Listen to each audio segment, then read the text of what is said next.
Welcome to the city of Guangzhou, formerly known as Canton, the provincial capital of Guangdong and the nerve center of Cantonese culture.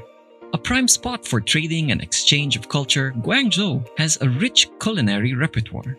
In this side of China, Cantonese cooks used their creative minds to cook every possible ingredients that can be eaten and are available in the region. Cantonese cuisine has a great love for steaming and stir-frying because of its fast cooking time and general efficiency, although they also favor other cooking methods such as shallow frying, braising, double frying, and deep frying.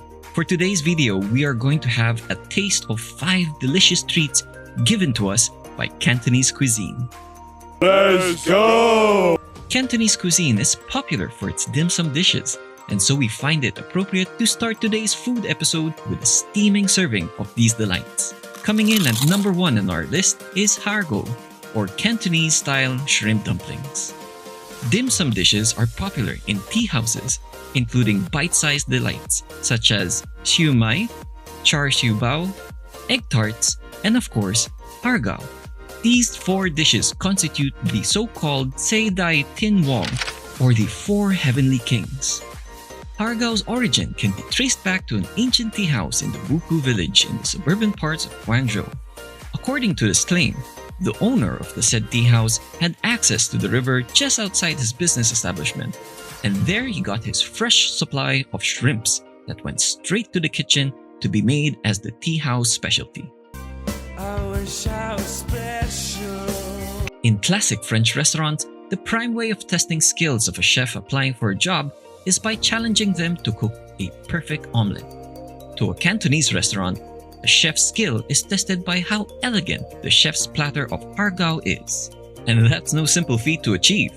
Har Gow is known for its translucent and firm wrapper, where you can see the crimson vibrancy of the shrimp combined with bamboo shoots. If overcooked, the wrapper gets soggy. Undercooked, and you'll be eating raw starch. But this dim sum's primary trait is its elegant top, comprised of multiple folds that needed great care and precision. The more folds it has, the more complex it gets. Typically, each Har Gow has 9 to 13 pleats. Now that's something. Coming in second in our list is a popular way to start a multi-course meal the Cantonese way, the Mutjumun Gayik. Also known as Honey-Soy Braised Chicken Wings, this dish is truly the epitome of finger-licking good, a rival chicken dish to some of the best equivalents out there. As what we have said earlier in this video, Cantonese chefs truly love the art of stir-frying because it has a fast cooking time. Aside from this, stir-frying over a high heat imparts the dish with what they call wok hei, or the breath of the wok. This is that special smoky flavor so famous in Chinese cuisine. Mutjumun Gayik is no exception to this wok hei goodness. Mutjumun Gayik is a popular appetizer in Cantonese restaurants and really quite easy to prepare. All you need to do is stir-fry some chicken wings in a wok with a splash of peanut oil until the meat is seared brown. In that same wok, a special sauce made of garlic, soy sauce, ginger, and honey is added to the chicken while continuing to stir-fry at the same time. This sauce will serve as the glaze for the chicken wings to become tender and flavorful. After a few more minutes, the honey-soy braised chicken wings are done, served on a plate while still hot to stimulate the eater's hunger, preparing them for a luxurious Cantonese feast. Yum! Looking out for you, Tai Tai. Okay, sure. Do you love eating noodles? Do you also love eating dim sum? How about combining both? Well, if you do, we might have the perfect Cantonese dish for you. Coming in third in our list is the Cantonese rice noodle roll. This dish is a well-loved street food in Guangzhou because the chefs of the streets managed to craft this delight to perfection. Known in its Cantonese name as Zhu Xiong Fan, Chinese noodle roll is a famous snack in Guangdong province with very little to no known recorded history of its origins. However, it is believed that Zhu Xiong Fan was born sometime around the 1930s, becoming a snack and breakfast item in various street restaurants in Guangdong, where it is called lai sheng because the noodle roll is hand-pulled. The word zhu in Cantonese means pig, while sheng means intestine, and fan is translated as rice. Combining these words describes the dish's overall appearance, which very well looks like a pig's intestine made of rice noodles. As weird or as gross as it sounds, there is a clear reason why zhu sheng fan is a Cantonese favorite. The wrap used in this dish is made of a wide strip of shahu fen, which is translated as rice noodles. Its batter is made with rice flour, oil, tapioca flour, wheat starch, salt, and chopped scallions. It is then lightly steamed, producing a very thin roll, and is used to hold a wide variety of fillings, which may include minced beef, shrimp, vegetables, or even char siu pork. The cook expertly covers the filling with noodle roll like a blanket over a baby and served over a plate. Alongside it is a variety of sauces, such as seasoned soy sauce, which is occasionally flavored by sume drippings. Another sauce is made from a combination of dark and light soy sauce, sesame oil, and water. Some people pour the sauce over the noodle roll like gravy, but others prefer to use it as a dipping sauce. Whatever suits your preference, it's delicious all the same. Nothing speaks louder for Cantonese cuisine than the next one in our food list. Coming in at number 4 is the quintessential Chinese dish, the sweet and sour. Yes, we know, various cuisines around the world have their own take on the dish. However, sweet and sour has a long history in China, dating back to its imperial era.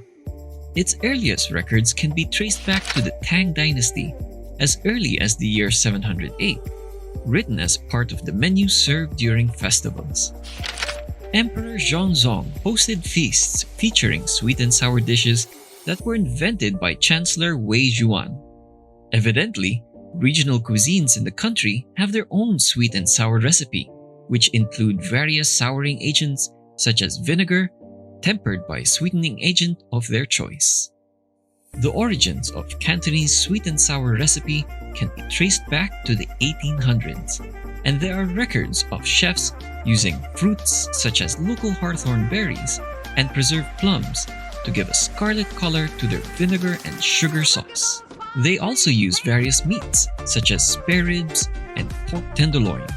This recipe made it to Hong Kong gastronomy, which is dominantly influenced by Cantonese cuisine. Over time, sweet and sour recipes included other meats such as fish, chicken, and even vegetables such as bell pepper and carrots. When Chinese immigrants established communities in America, sweet and sour pork became westernized and developed a sweeter flavor profile. Sweet. The meat is usually battered first and fried, and will then be quickly stir-fried with a sweet and sour sauce together with vegetables to preserve the diverse texture. Among various Chinese dishes, sweet and sour ultimately became the most adapted dish for the global community. Nevertheless, this Cantonese classic remains a favorite in its birth town. Now that's a sweet ending. Speaking of sweet ending, we find it best to conclude our Cantonese food journey with a warm dessert. Coming in number 5 in our list is Tong Sui, a perfect way to comfort our stomachs with soupy goodness. Literally translated as sugar water, Tong Sui is a general term referring to a category of warm soups and custards served at the end of a meal. Although warm soups are common in China's regional cuisines, Tong Sui is a specialty in Cantonese culinary repertoire, making it a unique class on its own. Tong Sui became a popular dish in Hong Kong after the war, commonly sold in street food stalls and tea houses. Chinese migrants brought their own recipes to the place as red bean soup from Guangzhou and tang wang from Shanghai. Because of the boom in Hong Kong's economy during the 80s and 90s, Western desserts were introduced to the place by chefs and hotels trained in the Western manner. This radical process brought forth a wider variety of new ingredients that elevated Tong Sui to a higher status in the pantheon of desserts. But if we are going to strip it to its core, Tong Sui is traditionally made with a base of sugar water or coconut milk topped with red beans and fruits. Whatever you want to add to it, you can add it and it would still be tasty. Just serve it warm and you'll have a comforting dessert during the cold winter seasons. Thanks again for tuning in here with us at Foodie Legends for our latest episode. I hope you enjoyed this video and got a nice taste into the classic dishes that Cantonese cuisine has to offer. Before you go, be sure to like this video and click the subscribe button for more delicious content every week. We'd love to hear your thoughts too, so leave a comment below and let us know what your favorite part of the video was and your thoughts. You guys are awesome! Thanks again for watching, and we'll see you in the next one.